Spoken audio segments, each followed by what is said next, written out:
Well, let's take you to the north, where key players in the education sector have expressed concern about the surge in the number of out-of-school children in the northeast region, especially the girl child. Senior reporter Jessita Vida has more on this. Children in the north.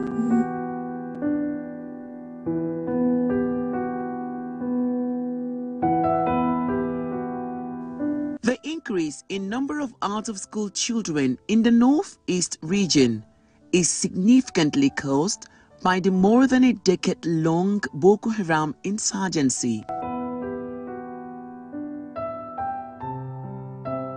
The conflict dealt a big blow on the education sector with deliberate and targeted attacks. But as peace is restored and normalcy gradually returns to towns and rural communities, the state government is also increasing spending on education and hugely improve financial allocation. From 2019's 2.2 million children, we now have less than 600,000 students out of school.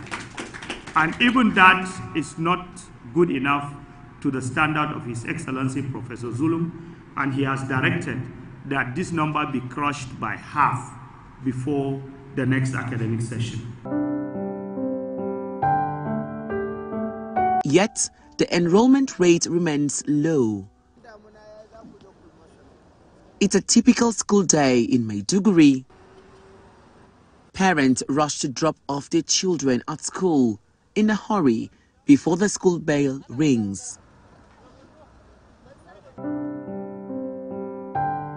On the streets is a contrast to this scenario. Children that should be in school are roaming the streets.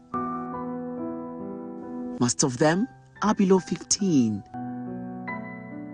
A grim reminder of a call to action towards achieving Goal 4 of the Sustainable Development Goals, which ensures every child has access to quality education and lifelong learning opportunities. 5-year-old Mariam is out here on the street with her mother, Asama'u Umar, who told us that several socio-economic factors has made it difficult for her to enroll her daughter in school.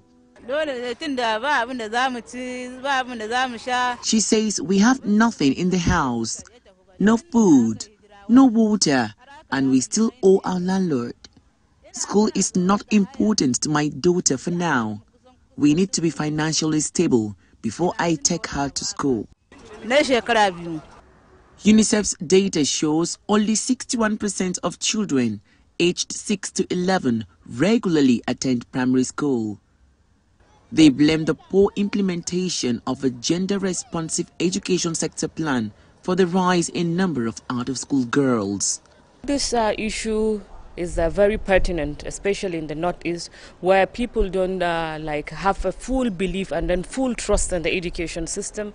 And then I don't want to look at it like we're blaming them totally for that reasons, because there are so many facilities, so many systems that has not taken care of the needs of the girl. And sometimes the girl goes there to learn in the class and then she ends up being harmed, she ends up being injured because things are not put together to now take care of her own unique needs.